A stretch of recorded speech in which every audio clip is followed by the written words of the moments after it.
Being of service is one of the most important things, to be able to give of your time, my energy, sometimes my money, is an expression of my gratitude towards the program.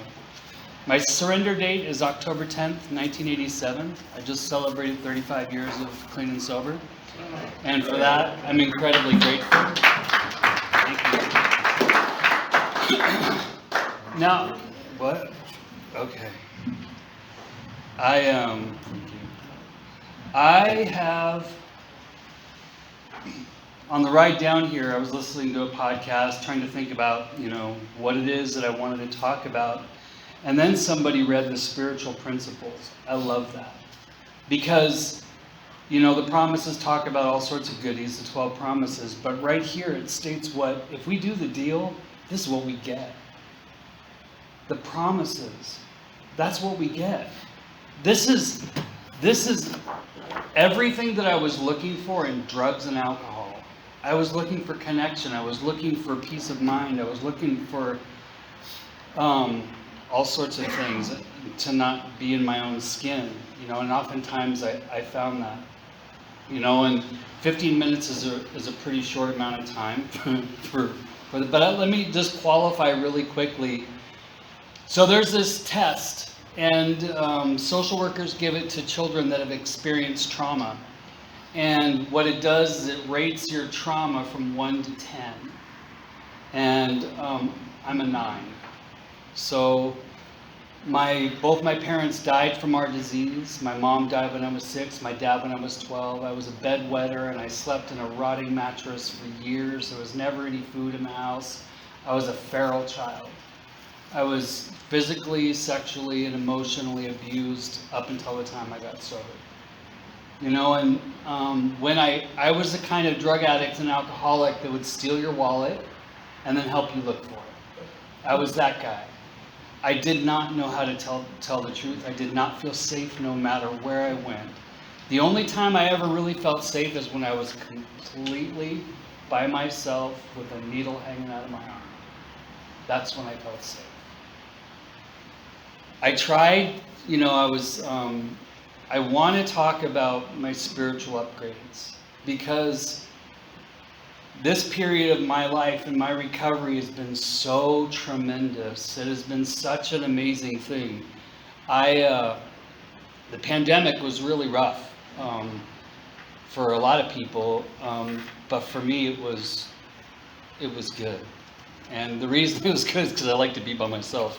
The reason it was good is because it gave me an opportunity to really go inside and to see what was really going on. I had plenty of time. I'm going to say this, one of the reasons why I like to stand is so I can see people, and you can see me too. And I like seeing my brothers in recovery. I like seeing you guys, the stories that we could all tell. And when I came in, I got goosebumps, and I don't know if it was the sugar or just the excitement of being here, but I'm incredibly grateful to be a part of Alcoholics Anonymous. So my spiritual upgrades, obviously when I got sober, I was on the bathroom floor with blood running down my arms. I had cleared out the shitty liquor cabinet with all the crappy stuff, like the ouzo and the brandy and the peach schnapps. There's something else up there that was really nasty. I finished all that stuff up. I'd gone through a 1/4 ounce of cocaine in my veins, with needles that had been sharpened on the backs of matchbook covers. I did not want to feel the incomprehensible demoralization of all of the shame that I felt from stealing and lying to everybody around me. Everybody that I've always disappointed. My 2 sisters that went through what I went through, they were both older than me, they were shutting me out. Even they were shutting me out. And at the end there, I was on the bathroom floor. I'd gone through 3 bottles. We had an animal preserve in Forestville, California, north of a few hours. And we had tigers and jaguars, leopards and lynxes, and we did all sorts of movie work and educational work. Every once in a while we'd have to, tranquilize the cats. So I knew that this drug was in there, and I heard something about it, and this is like 1980, early 1980, or late 1986, or early 97. And what I heard was that somebody had injected this stuff and passed out. And that is exactly what I wanted. I did not want to feel. And I can tell you, I was down to 115 pounds. My hair was falling out from malnutrition. My teeth were falling out. I was completely psychotic. I would hear my grandmother call, Chris. She was 2 hours away in San Francisco, and I was up on the Russian River. You know, and I would look for her in the house, and I was paranoid. I would like think that you're talking about me. They come running up to you and confront you, like, why are you talking about me?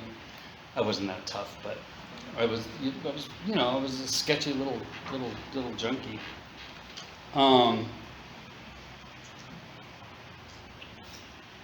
3 days went by as it got light and it got dark, and I injected 3 bottles of ketamine into my system. And not all at once, it was over 3 days. And on the 3rd day, I had an experience that was my first spiritual upgrade. And that was seeing myself as if I'm looking at you. This scrawny, psychotic junkie on the bathroom floor with blood running down his arms. And it was, I had a feeling of like looking at this person thinking how pitiful. And the realization that it was me. And that realization was totally probably a hallucination, but that shit scared me. And I called somebody. Pretty soon the sheriff showed up, the fishing game showed up, the press Democrats showed up, everybody showed up. And before you knew it, I went into a 30-day hospital program. And there, I got my second spiritual upgrade. I was introduced to Alcoholics Anonymous. My dad went to Alcoholics Anonymous, and he had this little card in his wallet. The social worker told him, all you need to do to get your kids back is get sober. That's all you need to do. He watched my mom die in our home, in her bed. Wouldn't take her to the hospital. He was an abuser, and he was, you know, he was one of us. He had this card in his wallet that said, it was an acronym, and the acronym, it was an acronym for the words, and it was like a little credit card that said, it's hard to explain. If I tell you, will you buy me a drink? It was the acronym of all those words on this card. So if you're in a bar, you show them your card, and then they say, you know, what is that card? And you say, well, if I tell you, will you buy me a drink? And they say, yes. And he says, well, I already told you. So that's how my dad thought of his alcoholism. It was a joke. He died. I was 12 years old, of our disease. I promised myself I would never drink like my parents, and I didn't. But I did drugs. I got sober in Alcoholics Anonymous. I found my seat in Alcoholics Anonymous. My sponsor was sober in Alcoholics Anonymous, not a drug addict, and I've never not been able to relate. Now, there have been plenty of alcoholics that didn't want to relate to me. That's fine. Call your sponsor. I am, that was, so my second, it was when I was introduced to Alcoholics Anonymous, and I saw and heard people talk about the feelings that I had inside. Then I went to a few meetings, and it was cool, and I was attracted to it. And then the third, there's been so many over my time of sobriety, but I saw my first sunset. I'd been off heroin, cocaine, methamphetamine, alcohol, and I was driving from Santa Rosa to San Francisco to go live with my sisters, sober, and I saw a sunset. And it was like one of those sunsets that looks like The Simpsons, all the little clouds flat on the bottom, fluffy on the top, and pink. The whole sky was filled with them. And it made me feel something. I'd never had a feeling with something like that. Then I found my fellowship in San Francisco. You know, I found people that were speaking my language. I found a sponsor that was more interested in going to lunch than he was working the steps. That's all right. Eventually asked his sponsor to be my sponsor because I figured that'd be an upgrade, right? We worked the steps. He showed me through his own experience that it's gonna be okay. All I need to do is what's suggested, and don't drink and don't use, no matter what. I know there's some controversy about that. Talk to your sponsor. To me, I don't drink, I don't use no matter what. I don't care what is happening. So, you know, my life there was really fantastic. My grandmother, how much did I have? Shit. My grandmother was an amazing woman. She had a third grade education. She was from Spain, and my grandfather too, on my dad's side. And the only thing that was important to her were her children. My father, her only child, drank himself to death. Then her only grandson, me, was killing himself with drugs and alcohol. I stole every piece of jewelry, all of her cash. I plotted for her death. I couldn't wait for her to die so I could inherit what tiny little savings she had in her meager little savings account. I was like, you know, that. So when I got sober and had to do my 9th step, she was one of the biggest ones. And I promised her that when the time came, I would be there for her. I would care for her. I would do whatever it took because I owe that to her. That day came, and I did it. Did I do it well? No. I probably spent about $15,000 of her money. I was 7 years sober, going on vacations, justifying, that's a recurring theme in my sobriety, justification. Justifying that I've been working so hard, changing diapers, whatever, you know. And then I got to make amends for that too, to my sisters, when the inheritance actually happened. Another spiritual upgrade that I had was, I was working in Santa Fe, New Mexico. And I was working for a publishing company in the warehouse. And I was coming home. I was coming from Albuquerque to Santa Fe. And the sun was going down. It had just rained. It was during the monsoon season. And all of the juniper trees around were all like glistening in the sunlight behind me. It was really freaking beautiful. I was going up Lava Hada Hill. And I was like overwhelmed, like that sunset before. I was overwhelmed, and I started to cry about the gratitude that I had with my life. Me, the junkie who would steal your wallet. I was just in tears. I was so grateful. I think I was about 11 or 12 years sober then. And the realization that had anything been different prior to that moment in my life, I wouldn't be where I am. And in an instant, I was able to forgive my parents for the life that I thought, the fucked up childhood, you know. I was able to forgive them, and not only that, to thank them.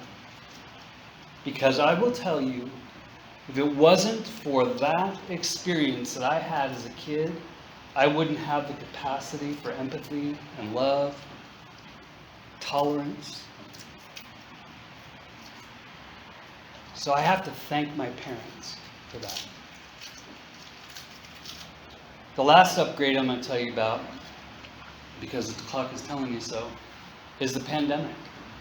So I'm 32 years sober, something like that, when it all hit. I was at this job that I hated. I was doing facilities coordinating for this medical facility and totally wasn't qualified to do it, and turns out my boss was Voldemort. And it was terrible. I hated it. I dreaded going to work every day, and I tried to utilize the principles, you know, and just show up, do my job, be kind, be honest, do all that sort of thing. I did the best that I could. But I didn't do it perfectly, you know? Like we had these, I think I told you this story, but I'm going to tell it again because I'm standing in front of a room full of people.